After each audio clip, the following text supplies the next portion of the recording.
Okay, adudi ngasi se P block ki quick revision je tawthoke ko. Adu P block ki quick revision taw matam da khoina P block haiba chapter sidagi khangadaba maruiba mayam yaure. P block to khoina class 12 ti yauri se class 12 chapter gi ni. Class 12 to khoina yauri se ma se khogi group khara yauri. Maruina group kya de hori hagadi group 15 de horakanda group 18 book se P block to yauri chapter sing chi yawe. Adana group 15 the khanga the points kai no exam go in pa na kai darkar tai group 16 dana kai darkar tai group 17 group 18 dana kai darkar tai have the hoji yeng se aham bada group 15 gi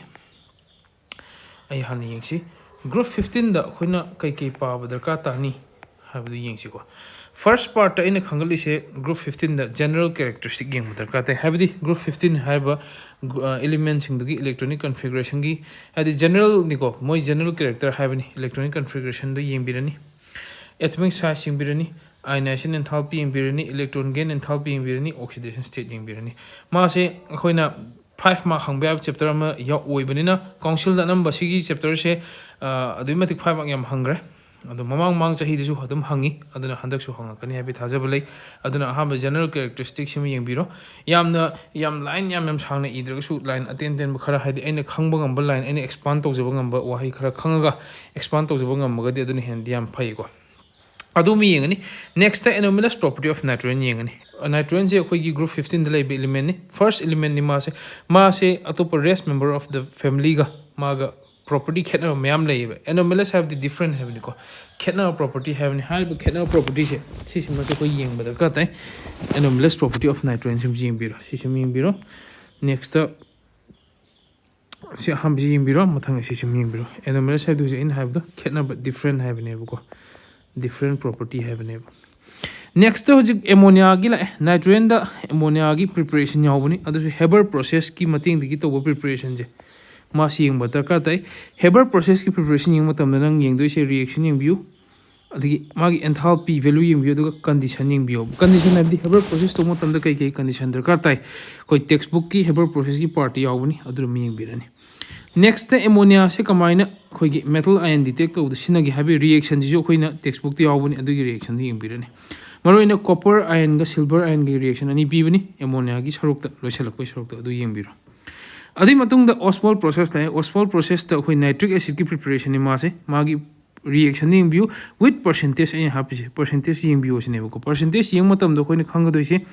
ka percentage kya darkar tai have the nitric acid se hek prepare to matam ma se khoi 68% nitric acid phang bane adugi percentage ing mu ma se kamaina hen purify to hon bi ai haiba wahai sing ga se lo nyaw ne du ing biro next to browning test yengani browning test ko nitric ki test ni haiba browning test ki so ko ni yeng do se reaction yengani bu ko reaction jum ji yeng bodar ka tai adi matung da akhoi phosphorus ki part like phosphorus the red phosphorus white phosphorus adi black phosphorus haiba hum je si su yeng bodar ka tai red ne white ne black ne point yam yeng do se moidri point hum mu do at least 3 point gum ba haitar ko at least 3 point gum ba yeng bio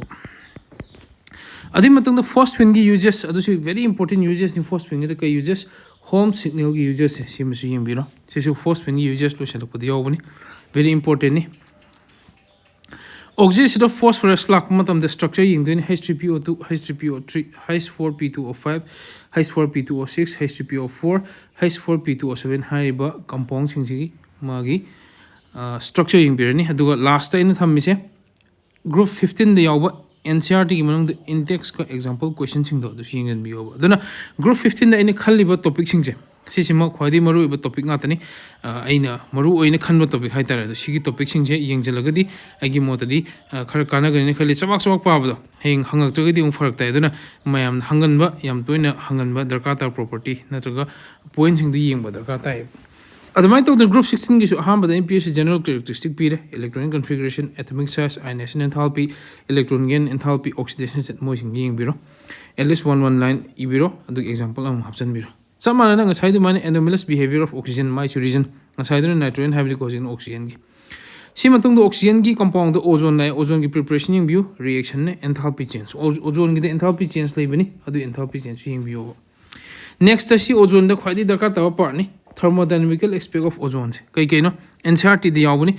sida ai haji ozone property ki second paragraph the yawbani ko sigi thermodynamic aspect se habidi ozone se thermodynamically unstable oiba compound ni sini ma se yamna kaithagal leba du mai kaithari ba se thermodynamically ma se kamaina no haiba part to ma yawbani du yengjan biro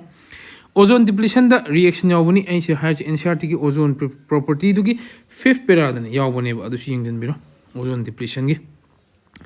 सी मतुंग दा अखोई rhombic sulfur ga monoclinic sulfur की differentiation at least 3 point को at least 3 point नोई नि engine बिरो आदि मतुंग दा ओजो हजिकी sulfur की part ता monoclinic sulfur की last line दा transition temperature हाइबम लाइबनी transition temperature जी इंजन बियो is very important नि next दा sulfur dioxide की part ता property की last line दा two reaction यावबनी या मरुई reaction अनि हाइतार अदुगी reaction अनि दो अदु सिंगन बियो is very important को सिजो reaction अनि लेबनी next is oxidation of sulfur da leise H2SO3 H2SO4 H2S2O8 H2S2O7 hariba sulfur gi oxo acid je em tang explain to wiram gi oxo acid kai no harga di oxygen containing acid haibani acid ta yaw oxygen hai tare ko oxygen yaw acid sing do moi gi diagram gen biro very important amusla kana contact process is very important ma yeng de bi ade contact process sing den bi ko canine मासे sulfuric preparation da yaw contact process ni contact process ki makha da condition for maximum yield of H2SO4 se yaw ni karam condition da ka ta H2SO4 se mayam pu thoke har ga di li chatler principle pala ka na pi bane ba but adi paragraph ta la yaw line amani da dum ingen biro next H2SO4 ga sugar ga reaction thokpa hojiki H2SO4 gi uses ki hek mathak ta haibdi sigi location do ni ko MPH uses to gi hek mathak da yaw bani sini अदुदा sugar गमा reaction थोपगी अमा लेबनी खंगदामना H2SO4 से खोइना मासे dehydrating agent हाइन Suse नै हाइदि मागी मथौ इसिंग लोथोपने बदना चिनी दमा हापसलगे चिनी देवबा इसिंग दो अदुदो मान लोथोखिनी बको अदुगा ngसाइदा हापद माइना एग्जांपल ग इंटेक्स क्वेश्चन के लेक पाबियो सिसिना ग्रुप 16 गी ख्वादि मरु एबा आइना खंगलगा सिदा पिबिरेको सिसि मसु यिंगन बिबो दरकार ताइ खंगलिबो खरा सिना खरा दरकार तागनि नि खनबनि आइना अन सि यिंगबिरो Group 17 gila Group 17 ju changa sai chamani general characteristic yang electron configuration atomic size ionization enthalpy electron gain enthalpy oxidation state si sing jing birani nga sai mane anomalous behavior of fluorine to haibudi akhoi gi p block pa matam da group ki mai pa na khupa se general characteristic pa birani anomalous behavior mem yawbone adu do at least point hum da pa bi yobo anomalous behavior khudi mak se amuk maram srek mala bane small size high electronegativity non availability of secondary orbital high point sing che moi de ngaram gani next chlorine gi preparation da ina khali se Deccan's process me yeng madar ka tai si matong da sodium hydroxide kane chlorine gi reaction kana adu cold and dilute sodium hydroxide adu hot and concentrated sodium hydroxide reaction yeng bio reaction je chapti mana bani adu answer had the product to khena bane badana cc yeng bio sida high si sai my location je kai da my jaga se just below the property of chlorine hai ko chlorine gi property di makha di yaw bane si matung da akhoi chlorine gi uses ta kai gi yawi tear gas ki uses mustard gas ki uses uses hai formula hai ko formula sing du yeng biro अदुई मखाद aqua regia वे aqua regia की reaction यंग बियो aqua regia से का दिया वे प्रॉपर्टी ऑफ हाई सीएल की थर्ड पैराग्राफ दिया होबने में एक्वारिजिया हाइबा मही से करिनु हारगदि खोइना नोबल मेटल हाबदि गोल्ड सिल्वर प्लैटिनम हाइ तारे को मोय थिंग से कोई रिएक्टिव याम ओइदे बट एक्वारिजिया हाइबा मही से हबसे लगदि मोय से डिसॉल्व तो बंगम में बदन अदुगु मही दो अदुगु मिंग बिरो ऑक्सो एसिड ऑफ हेलोजन द HOCl HO2Cl HClO3 HClO4 मागी स्ट्रक्चर यंग Birne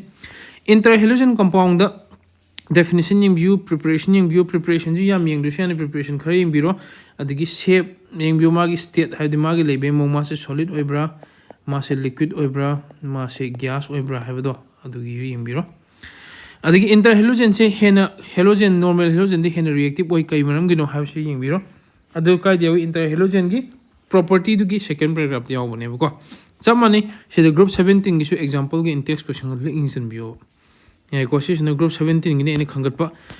si lai re ado last group 18 gi the group 18 30 en mani magic general characteristic view configuration atomic size ionization enthalpy electron gain enthalpy next noble gas inert in nature oi adugi reaction adugi maram region ji view kai dia wi NCERT gi chemical property of noble gas ki part ki makha da yaw bani point ani pi bani ko next xenon ga fluorine ga compound je XCF2 XCF4 XCF6 ki preparation PREP thai ko preparation yung biro. Next general fluorine compound ki hydrolysis ising da hapse matam ma si kamai to ge have du sing biu.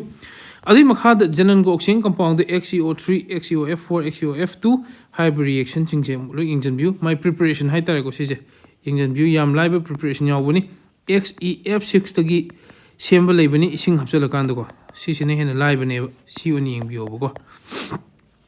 Last diagram le kana XEF2 F4 F6 XEOF4 XEO3 haiba diagram yam se NCERT li awun lo yengjan view aduga mai su mangare exercise ke in text question gado yengjan view ngai ko exercise haira me exercise yengjan be but ai huji ki one example haiba ni ko kai gino do khoi textbook manung yeng da bi yadam na aduna group 18 gi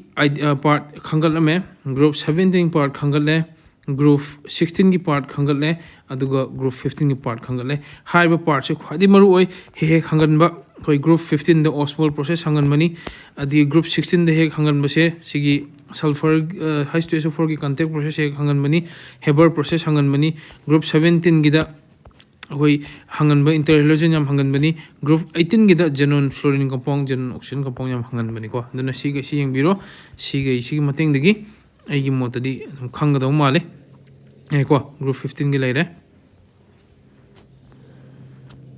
fazani engine view direct pa bada mark phong web chapter 5 mark ni ko moi di group 16 leire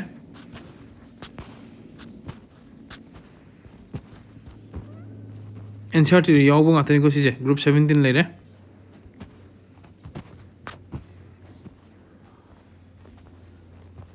group 18 leire